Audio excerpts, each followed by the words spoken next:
안녕하십니까. 7월 25일 박용할 원장의 한의학 이야기입니다. 저희가 몇 주 전부터 이제 임신부터 출산, 산후조리 이렇게 쭉 여성의 건강에 대해서 살펴보고 있는데 오늘은 자궁근종에 대해서 좀 깊이 알아보려고 합니다.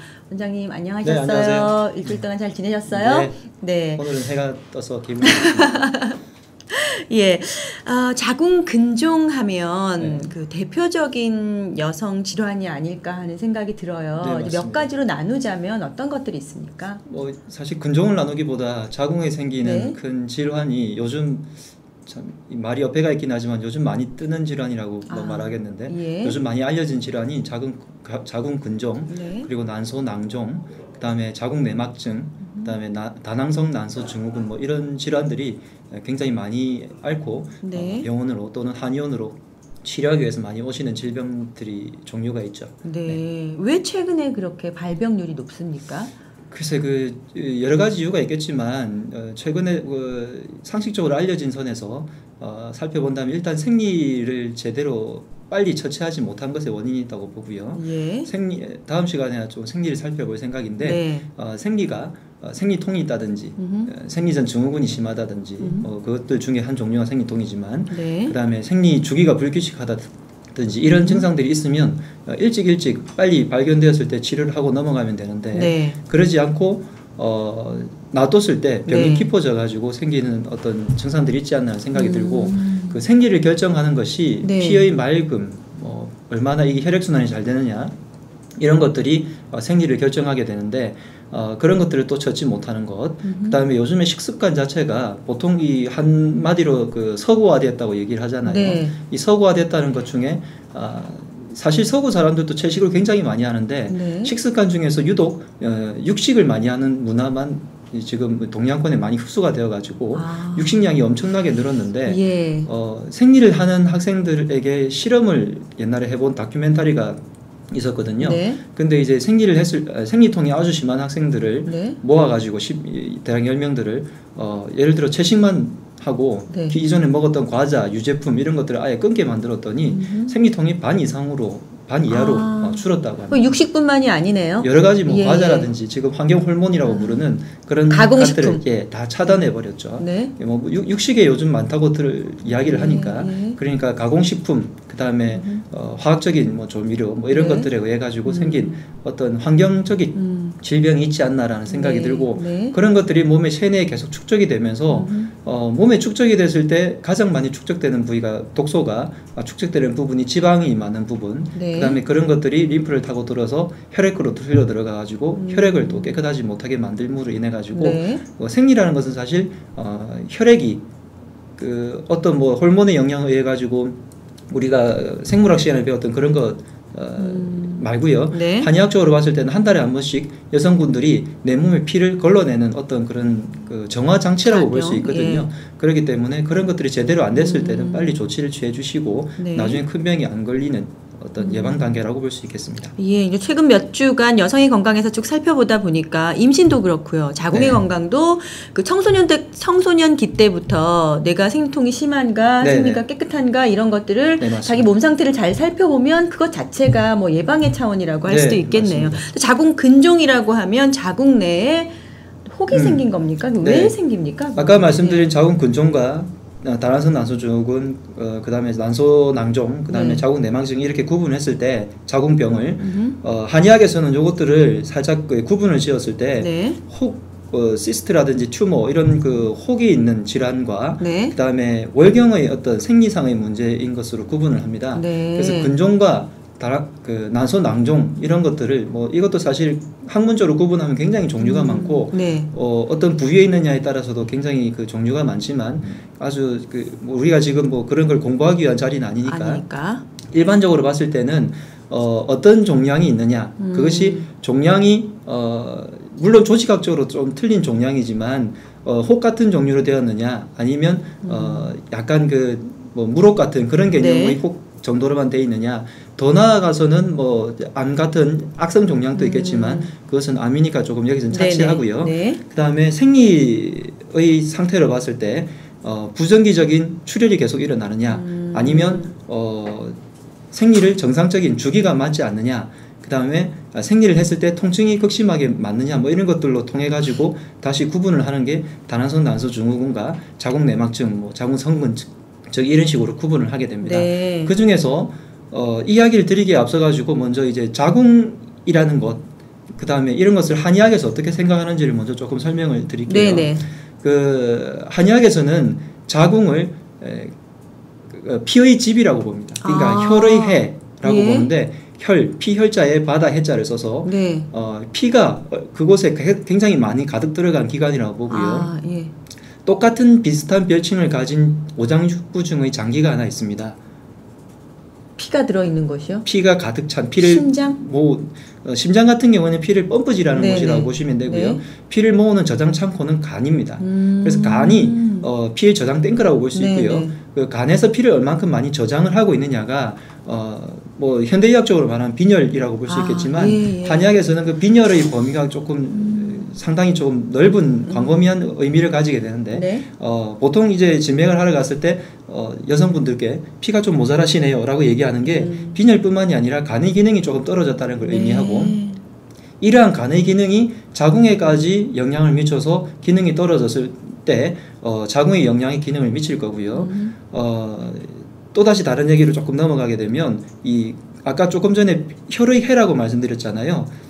우리가 바다를 생각할 때 네. 여러 가지 의미가 있고 지금 휴가 기간이니까 또 바다 하면 뭐 노는 것만 생각할 수 있겠지만 정화작용으로 인한 바다를 생각해 볼 때 그렇죠. 지구의 정화작용인 바다를 생각해 볼 때 예. 모든 오염물질이 들어가서 바다에서 일단 정화가 되고 난 다음에 다시 순환 뭐 이게 다시 위에 올라가서 구름이 되고 비가 되고 네. 강이 되어서 또 순환이 일으켜가지고 지구의 오염물질이 정화됩니다.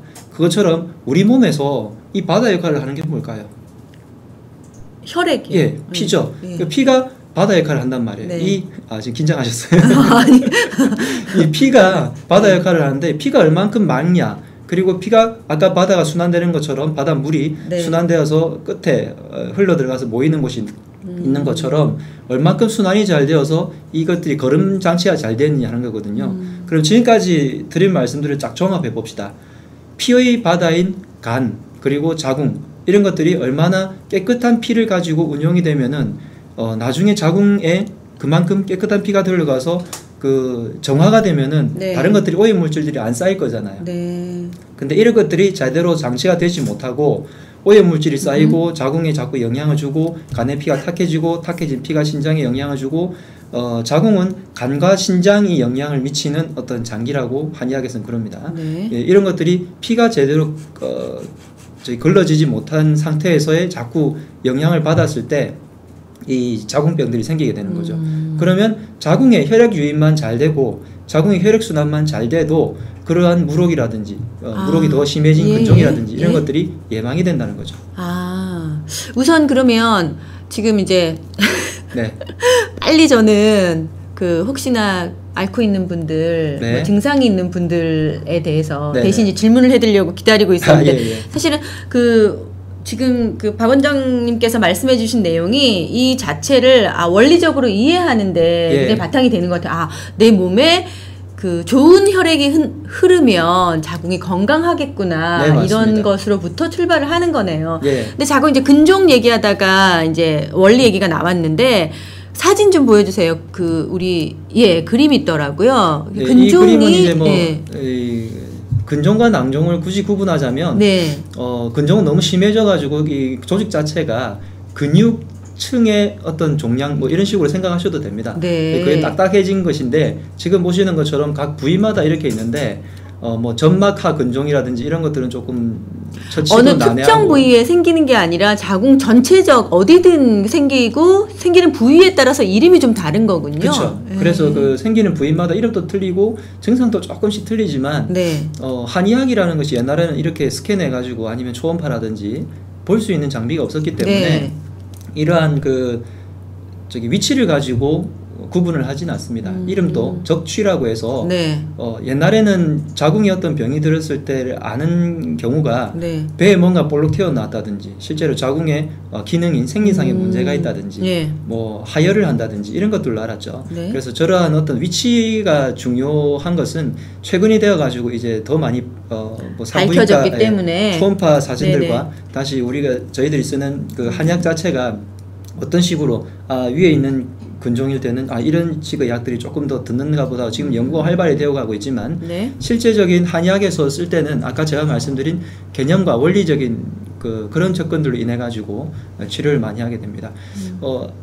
단순하게 원리적인 측면 하나만 더 말씀을 네네. 드릴게요. 난소낭종과 자궁근종을 굳이 구분을 하자면 저는 이렇게 비유를 듭니다. 곰국 같은 거를 우리가 이렇게 음식을 놔두면 나중에는 굉장히 굳어지죠. 그 지방 같은 것들이 굳어졌을 때 처음에 딱딱해진 것이 굳었을 때는 우리가 어떻게 하면 이게 다시 풀 수 있죠? 따뜻하게 하고 위에서 저어주잖아요. 그러니까 밑에서 따뜻하게 해주고 저어주고 국물을 조금 더 넣어주고 이렇게 해서 빨리 이렇게 풀어주게 만듭니다. 네. 근데 이게 아주 오랫동안 한 달 동안 이상 놔둬가지고 모르고 놔뒀어요. 지금같이 얼마 전까지 습한 날씨에. 네. 그러다가 뚜껑 열어봤을 때 뭐가 피어 있을까요? 곰팡이가 엄청 피어 있습니다. 네. 이것들은 끓이고 한다고 되는 게 아니죠. 걷어내야죠. 끓이는 것도 뭐 어마어마하게 하여튼 엄청난 작업을 해야 될 거예요. 네. 근데 이것마저도 또 놔뒀어요. 그러면 속까지도 나중에 남아 썩어 있을 거예요. 네. 그러면 단계가 곰국이 조금 굳어있는 그 단계에서는 난소낭종처럼 어떠한 살짝의 물혹만 생기는 겁니다. 네. 그때는 우리 몸을 순환시켜주고 몸을 따뜻하게 해주고 순환시켜주고 거기다 피를 스스로 풀리는군요. 피를 조금 더 해주고 그래서 기력이 좋아지게만 만들고 보약만 써도 물혹들이 사라지는 경우가 많습니다. 네. 그런데 곰팡이가 핀 정도의 어떤 아주 조직적인 문제가 딱딱해진 이런 것들이 생기게 되었을 때를 근종이라고 생각하시면 되죠. 예, 그때는 제거해야 하고요. 그 한약에서는 제거라기보다는 아주 큰 작업들을 하죠. 근데 이것들이 너무 크기가 커지거나 했을 때 손을 못 쓰거나 특히나 급하게 이게 자라는 경우들이 있습니다. 한 달 전에 재보니까 1cm였는데 한 달 뒤에 재보니까 2cm가 되고 갑자기 막 그 크기가 불어나는 경우에는 네. 저희들도 굳이 한약에서 끝까지 잡아들려고 하진 않습니다.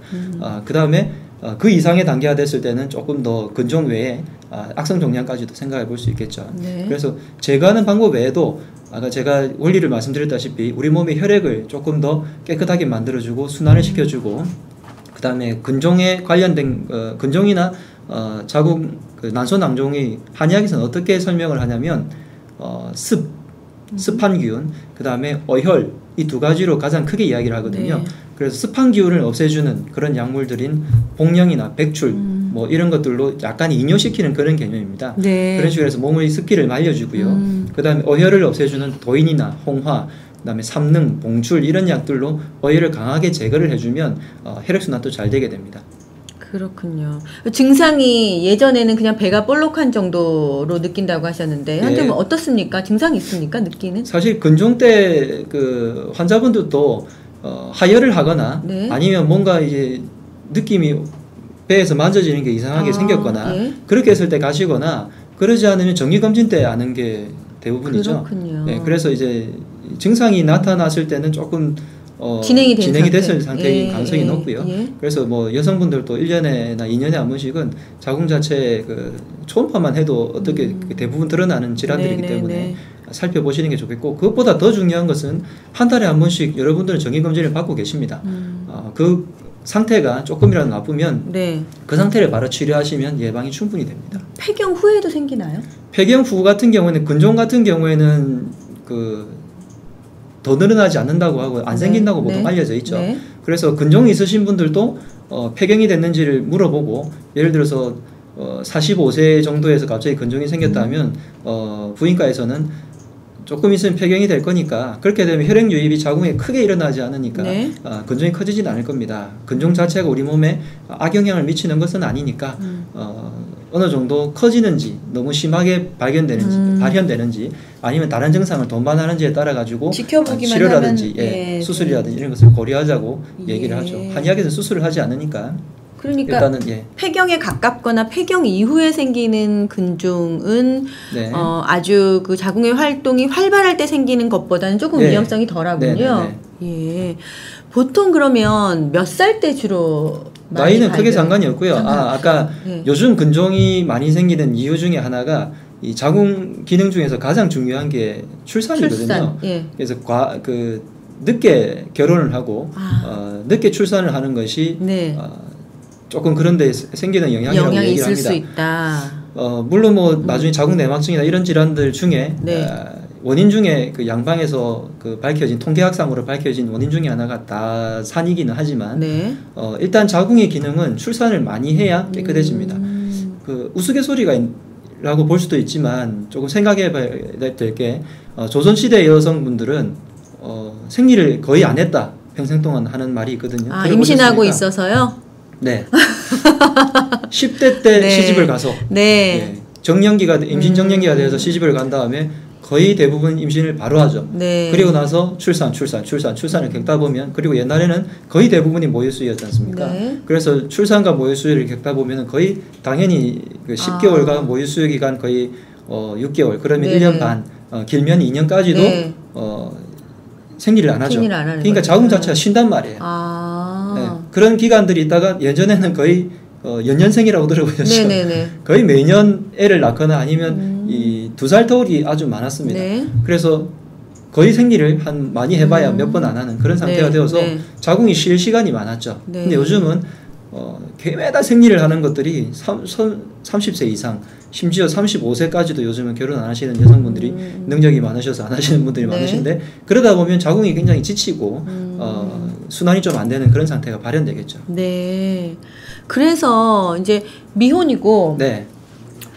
아직 출산 계획도 없는데 근종이 생겨서 걱정하는 분들도 제가 봤어요. 네. 그 근종이 생기면 임신이 어렵나요? 아니면 근종이 생기면 치료를 하면 임신이 어렵나요? 아니면 그 세계의 그 통계상으로 볼 때는 지금 굉장히 학설이 난무합니다. 네.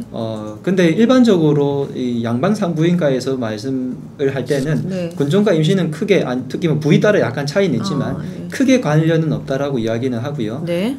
한의학에서도 물론 당연히 그 통계학상의 것들 때문에 무시하진 않고 그렇게 얘기하지만 네. 지난 시간 제가 불임에 대해서 말씀을 드렸을 때 불임이 착상이 된 정자와 난자가 자궁 속으로 들어와 가지고 착상을 일으키는 것은 마치 우리가 신혼부부일 때 집을 보러 다니는 것처럼 거기에 뭔가 안 좋은 기운이 있을 때면 예. 순환이 안 된다는 거잖아요. 그러면 착상 자체가 조금은 힘들지 않을까라고 생각하시면 됩니다. 착상한 이후에는 어떻습니까? 이후에는 그냥 착상돼서 걔도 그냥 자리를 텄으니까 그러니까. 계속 자라나는 있는 거죠. 채로 그냥 임신하는 게 더 낫다는 얘기도 제가 들은 적이 만약에 있거든요. 근종이 돼서 임신했다고 해서 네. 문제가 생기진 않습니다. 그렇기 때문에 그러니까 수술하는 것보다는 그냥 두고 임신을 하고 네. 출산 후에 수술하는 게 낫다는 얘기도 들은 적이 물론 있는데 그렇지만 그것도 경우에 따라 틀리고요. 네. 근종이 계속 너무 심하게 커지거나 할 때는 조심스럽게 초기의 경우에는 다른 것도 권유하는 걸 들어본 적도 있고요. 그 다음에 이 아이와 함께 근종이 어느 정도 이 아이를 자라는 환경 자체를 방해하지 않을 경우에는 그냥 놔뒀다가 출산 후에 예. 수술을 하는 경우에도 그러니까 말씀하신 있으니까. 것처럼 네. 크기하고 개수에 따라서 위험성이 달라지는 네. 거죠. 크기, 개수, 그 다음에 그 하혈을 하느냐 마느냐 뭐 이런 것에 따라서 굉장히 차이가 많습니다. 예, 근데 보통 여성들이 근종이 생기고 난 이후에 알지 아무리 그쵸. 검사를 자주 한다고 해도 없을 때는 모르거든요. 네네. 근데 그렇다면 근종의 크기나 어떤 상태로 봤을 때 이제 수술해야지 이렇게 생각을 하는데 한의학적으로는 그럼 네. 어떻습니까? 아주 당장 수술해야 하지 않을 정도인데 근종이 자리를 잡았다고 하면 한의학으로 처방을 받아서 그걸 치료하는 게 오히려 그러면 여성으로서는 네. 더 나은 처치법이 아닌가 이런 생각이 저는 지금 들거든요. 당연히 이제 수술 같은 경우에는 최후에 선택해야 될 하나의 방법이죠. 네. 수술을 예를 들어 조그만 근종에 아무런 증상이 없는데 수술을 바로 하겠다 이것은 조금 무리된 생각이 아닐까 생각을 그럼 하고요. 놔두면 커질 것 같고 그럴 때는 한의학 놔두면 커질 거기 때문에 이제 치료를 하는 거고요. 네네네. 그래서 제가 처반에 원리에 대해서 자꾸 설명을 드렸는데 네. 이 원리에 의해 가지고 입각해서 치료를 하면 사실 생물학적인 근종의 범위를 이야기를 할 때는 근종이 근육층에 어떤 문제가 생긴 것이 대단히 많기 때문에 네. 실제로 사라지게 하는 것은 거의 불가능에 가깝다고는 되어 있습니다. 네. 그렇지만 이상하게도 치료를 하다 보면 한의학적으로 네. 치료를 하고 티칭을 해가지고 생활 습관을 고치고 이렇게 해서 치료를 하다 보면 근종이 줄어드는 경우를 심심찮게 목격을 하거든요. 네. 저도 많은 환자분들을 근종 치료를 많이 한 적이 있고 예. 난소낭종 같은 경우에는 굉장히 조금 뭐 질병은 쉽다고 말하기 뭐하지만 몇 개월 이내에 예, 치료가 어느 정도 되는 질환에 네. 속한다고 볼 수 있습니다. 그래서 아까 말씀드린 것처럼 그 어혈을 쳐서 강하게 치는 약들이 있고요. 네. 그다음에 혈액 순환을 시켜주는 약들이 있고요. 습기를 제거하는 약들이 있고요. 이런 약들을 적절하게 조합을 해가지고 쓰다 보면 옛날에는 이 자궁 근종에 관련된 질환 병명이 적취, 진가 혹은 징하 뭐 이런 식으로 불러서 아니면 복부의 창만, 배가 뭐 부풀어 오르는 그런 증상들을 부르는 별칭들이 있었습니다. 근종을 아예 몰랐던 건 아니고 그런 것으로 인해서 생기는 어떤 증상들에 대한 처치법들은 다 있거든요. 예. 그렇게 해서 치료를 하시면 되고 보통 따뜻하게 해야 된다는 게 자궁의 정설이지만 한 가지 팁을 드리면 하혈하실 때는 따뜻하게 하거나 온열을 하거나 쑥뜸을 뜨거나 이런 것들은 피해 주시는 게 좋습니다. 아, 예. 그래서 평소에 자궁 질환을 예방하기 위해서는 자궁 부위나 하복부 이런 부분들을 순환을 잘 시키게 하기 위해서 따뜻하게 해주는 건 좋지만 네. 근종이 있거나 다른 질환으로 인해 가지고 자궁에서 하혈이 일어날 때는 너무 뜨겁게 해주게 되면 이런 것들이 오히려 더 방해를 받습니다. 그래서 그거는 배출이 안 되고 안에서 그냥 뭐 응고가 된다든지. 네네네. 그 다음에 평소에 드실 음식 중에 제가 권해드리고 싶은 게 있다면 해삼입니다.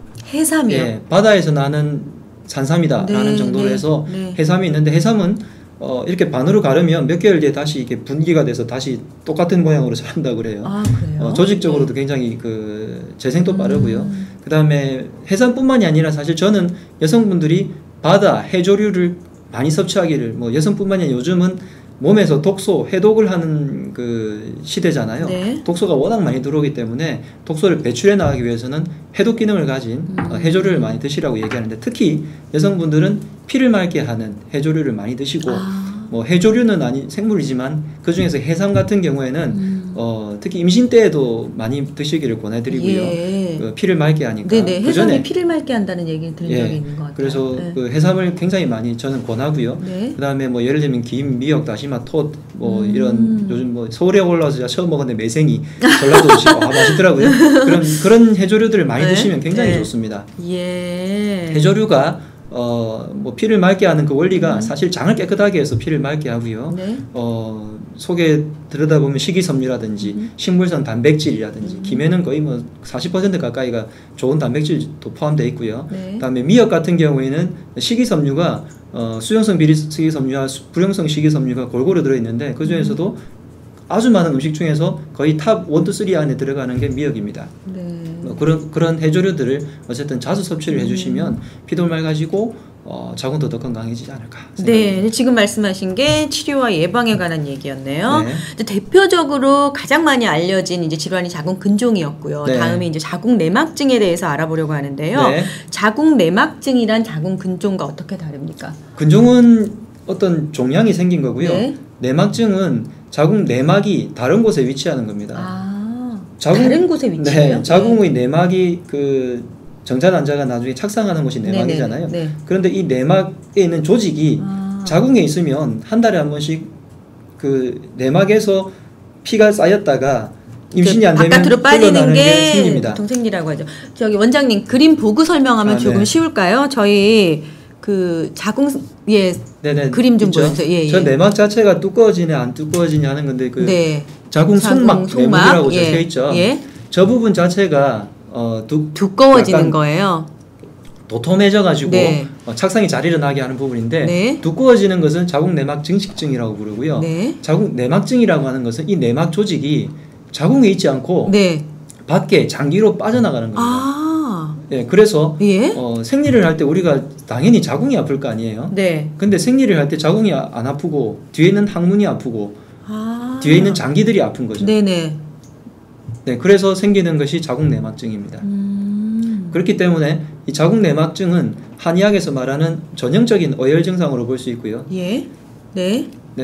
그리고 이 자궁 내막 자체가 바깥으로 빠져나가 가지고 생기는 증상 중에 하나가 생리할 때 보통 그 중고등학교에도 그런 학생들이 많다고 하는데 하루씩 조퇴하는 학생들 있잖아요.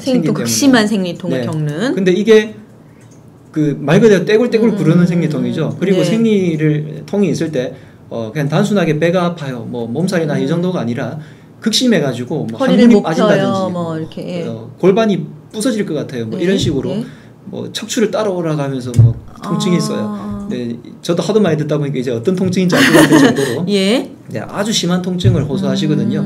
자궁 내막증 같은 경우에는 그 양의학에서는 대부분 긁어내는 수술을 합니다. 근데 사실 재발률도 거의 80%에 육박한다고 할 정도로 굉장히 재발률이 높거든요. 네. 이때 한의학에서 더 장점을 발휘할 수 있습니다. 아까 말씀드린 그 어혈이라든지 네. 이런 쪽의 특히나 자궁 내막증은 어혈 질환이고 혈액이 제대로 순환이 되지 못하고 혼탁하고 그 다음에 자궁 쪽에 유입이 제대로 안 되는 질환이 대표적인 질환이기 때문에 그것만 잘 되게 해줘도 충분히 경감시키고 고칠 수 있는 확률이 훨씬 더 높고요. 내막증 같은 경우에는 한의학에서는 굉장히 조금 더 장점으로 다룰 수 있는 질환이 아닐까 생각을 합니다. 이게 그건가요? 제 주변에 그러니까 생리가 빠져나와야 하는데 배출되지 않고 뭐 쉽게 말하면 역류하는 것처럼 네. 예, 그런 증상에 뭐 아주 통증이 심하고 그런 증상이 있다고 하던데 여러 가지가 있죠. 그 같은 경우에는 그 내막증뿐만이 아니라 여러 가지 자궁계 자궁 성근증, 자궁 내막증, 자궁 내막 증식증 이래가지고 뭐 여러 가지 질환들이 있는데 피가 역류한다고 하는 것들은 증상명이고요. 네. 이것들은 그 조직상에서 어떤 문제가 일어났을 때 생기는 병명이라서 증상이 어떤 병에 있냐 없느냐의 차이점입니다. 자궁 내막증 역시 임신하고 관계가 있습니까? 임신일 때 자궁 내막증일 경우에는 임신이 굉장히 어렵다고 알려져 있죠. 네. 그래서 자궁 내막증일 경우에는 요즘 대표적인 임신을 조금 힘들게 만드는 질환 중에 자궁 내막증과 그 다음에 다낭성 난소 증후군이 있습니다. 자궁 내막증 같은 경우에는 생리할 때마다 너무너무 극심하게 힘들고 어혈이 그러니까 그 임신을 하지 못하게 만드는 어떤 환경들이 조금 더 크고요. 그렇지만 뭐 임신할 확률들이야 어떠한 경우에도 생명체에는 존재할 수 있습니다. 그렇기 때문에 아예 못한다는 건 아니지만 확률적으로 봤을 때 훨씬 더 낫다는 거고요. 다낭성 난소 증후군 같은 경우에도 사진이 있죠 아마. 네네, 다낭성 난소 증후군 사진 있어요. 예. 난소 같은 경우에는 여자 같은 경우에 평생 배출해야 될 난소를 미리 들고 옵니다. 근데 그 난소가 왼쪽과 오른쪽에서 한 달에 한 번씩 한 개씩 나와야 되는데 다낭성 난소 증후군 같은 경우에는 지금처럼 크기도 커져 있고요. 그러면 이 나가는 배출 통로상으로 가지를 못할 거 아니에요. 한 달에 한 개가 나오는 게 아니라 몇 개씩 나오게 되는 거죠. 그러다 보면 병목 현상이 일어나가지고 배출이 못 되고 막 저 앞에서 이제 나가려고 아우성을 치겠죠. 그 나팔관에 문제가 생기겠네요. 예, 그러다 보니까 배출이 안 돼가지고 아예 생리가 안 일어나죠. 생리라는 것은 배란이 일어나면 보름 뒤에 착상이 안 되면 보름 뒤에 그 빠져나가는 게 생리인데 배란조차 일어나지 않아. 그러니까 이 난소가 바깥으로 나가질 않으니까 다음에 이 배란이 안 일어난다고 볼 수 있죠. 그렇기 때문에 생리를 요즘 중고등학생들도 3개월에 한 번씩 동안 안 해요. 뭐 1년에 2번씩 해요. 처음에는 편하죠. 생리를 안 하면 여성분들 굉장히 편해하지 않습니까? 어떻게 잘 아는 것처럼 편하죠 이렇게 말씀하세요. 그럴 거다 생각하시고. 근데 기저귀만 잡아도 힘든데 어쨌든 그런데 6개월씩 하니까 오히려 편하다고 생각을 하는데요. 그렇지 않습니다. 이게 요즘 큰일 나죠. 불임의 아주 큰 원인 중에 하나거든요. 그렇기 때문에 생리 주기가 맞는 것은 여자 몸의 그 건강 상태를 살피는데 굉장히 중요한 지표입니다. 그래서 생리통과 생리 주기 뭐 이런 것들을 좀 살펴보시고 그래서 생리통에서 가장 안 좋은 그 증상 중에 하나가 자궁 내막증 중에 많고요. 생리 주기가 안 맞는 증상 중에 하나가 다낭성 난소 증후군이 많습니다.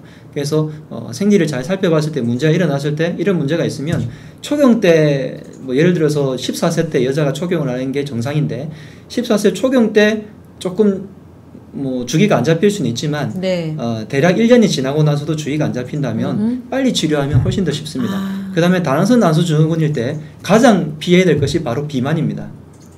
그래서 이런 증상을 가지신 분들께 저는 무조건 살을 빼게 하거든요.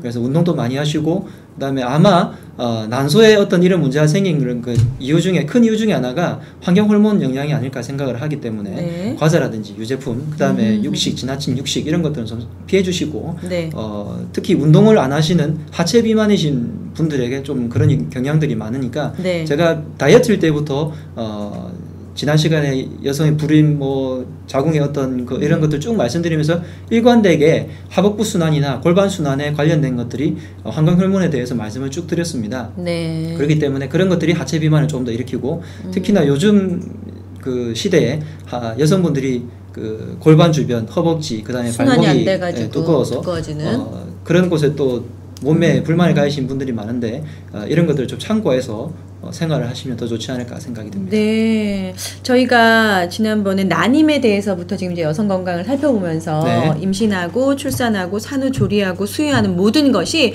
청소년기에 내가 생리를 얼마만큼 건강하게 하는가, 통증이 얼마나 심한가, 네. 얼마나 정확하게 이제 주기적으로 이루어지는가 이런 것들을 살펴보면 네네. 이후에 얼마나 건강하게 임신하고 출산할 수 있고 또 자궁의 건강을 나이가 들 때까지 지속할 수 있는가 하는 거를 그때 판단할 수 있게 되는 것 같아요. 네, 맞습니다. 그러니까 원장님 같은 경우에는 생리가 좀 불편하고 건강하지 않다고 생각되고 통증이 심하면 그때 이제 약을 좀 네, 먹어두면 네. 이후에 뭐 예. 발병될 확률이 낮아진다 이렇게 네, 보실 수 있는 예. 거죠.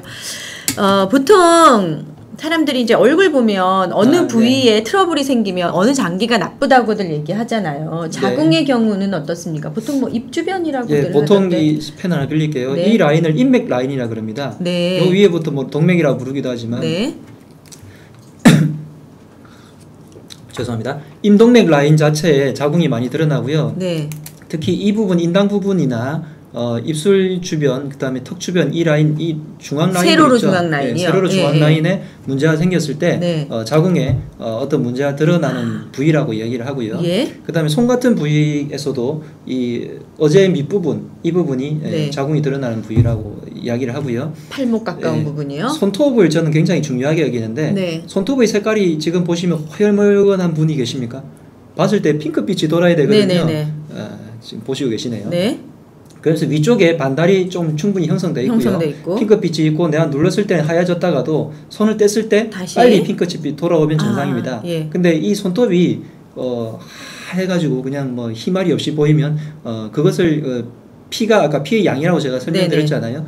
없는 그런 분이라고도 얘기를 하고요. 반달은요? 네. 반달이 반달 거의 없으면. 반달은 체력을 측정하기도 하고 간의 해독 능력을 파악하기도 하고요. 지금 한숨 쉬시네요. 네. 그다음에 손톱에 네. 이렇게 줄무늬가 많으신 것들이 조갑이 영양증이라고 부르는데 네. 간에 있는 영양소가 손톱까지, 그러니까 여기가 말초잖아요. 예. 말초 혈액순환이 잘 되느냐를 보는 하나의 지표입니다.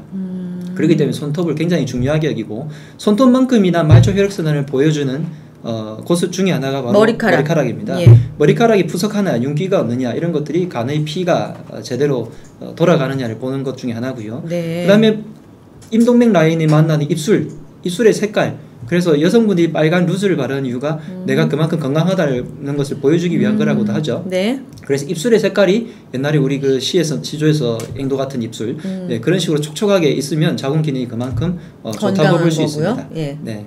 그다음에 뭐 제가 아까 생각이 하나 더 있었는데 골반통, 통증을 보통 이야기하죠. 예? 골반통은 굉장히 범위가 넓어서 자궁뿐만이 아니라 근육이라든지 여러 가지 장 근육, 그다음에 골반통이 일어나는 부위 중에 하나가 방광 이런 부분들이 있는데 네. 그런 부분들의 통증이 있냐 없냐도 굉장히 중요합니다. 그래서 골반통이 미리 있으면 하복부 순환이 안 되는 거고 하초 순환이 안 되는 거기 때문에 미리 고쳐 놓으시면 자궁에도 영향을 덜 미칠 수 있습니다. 예. 쉽게 생각하면 변비만 있어도요, 변비에 있는 가스가 간으로 유입되는 것 외에도 네. 자궁으로 바로 유입되겠죠. 바로 앞에 있는 장기니까. 예. 변비를 없애는 것이 어떻게 보면 최고 중요한 거라고 볼 수도 있겠습니다. 예. 워낙 우리 박영호 원장님께서 달변이세요. 말씀 잘하시고 이제 설명도 조리 있게 잘하시는데 오늘 특별히 모터 달린 것처럼 굉장히 열심히 설명하셨고요. 제가 오늘 감사합니다. 이거 지금 자궁 근종하고는 조금 상관없는 얘기지만 한 가지 보너스로 좀 알려주시면 좋겠어요. 얼굴에 사실은 오늘 점심시간에 저희 여직원들이 여드름에 대한 얘기를 한참 했거든요. 네. 어느 부위에 여드름이 생기면 어느 장기가 나쁜 겁니까? 여성 시리즈가 끝나고 나면 피부 시리즈를 하려고 이제 계획 중인데요. 네. 뭐 임동맥 라인 쪽에는 여성이 생식기를 주로 보고요. 네. 그다음에 이 아래쪽 턱선 아래쪽 위주로 봤을 경우에 여기 여드름 나는 사람들 장 쪽에 독소가 많을 경우에 많고 장의 독소가 간으로 유입되거든요. 그래서 그것이 더 심해지면 올라와 가지고 이쪽 그 머리 테두리를 따라서 이렇게 많이 생깁니다. 장이 안 좋으면요? 장이 안 좋아서 간까지 안 좋게 되면 더 많이 퍼지게 되고요. 그다음에 볼 위주로 가게 됐을 때 이 라인이 위장 경락이 흐르는 라인입니다. 그래서 볼에 유독 많으신 분들은 위장에 열이 많거나 위장 경락에 문제가 생겼거나 소화기가 안 좋거나 그런 경우고요. 간과 위장이 안 좋을 때 이 전체를 덮어버리죠. 그러다가 간에 어혈이 유독 많거나 내가 독소가 많을 때는 이 처음에 빨간 여드름이 점점 파랗게 변해갑니다. 심상선 여드름이나 이런 다른 식으로 부르죠. 네. 그렇게 되고 그 다음에 몸 전체가 안 좋을 때는 전체 다 납니다. 네. 그리고 유독 한 군데만 난다면 그것은 어떤 거냐면 코끝 예를 들면 어떤 경우일 것 같아요? 이게 술독 아닙니까? 술독? 네, 물론 열이 많이 몰려서 그렇기도 하지만 자꾸 그 부분을 만져서 그렇습니다. 여드름 시간에 다시 제가 언급을 강하게 하겠지만 여드름의 가장 큰 적은 만지는 겁니다. 예, 그래서 자극을 주지 마십시오. 예, 알겠습니다. 오늘 이렇게 자궁 근종, 자궁 내막증 등 여성 질환에 대해서 살펴봤습니다. 원장님 오늘 말씀 고맙습니다. 네, 감사합니다. 감사합니다. 시청해주신 여러분 감사합니다.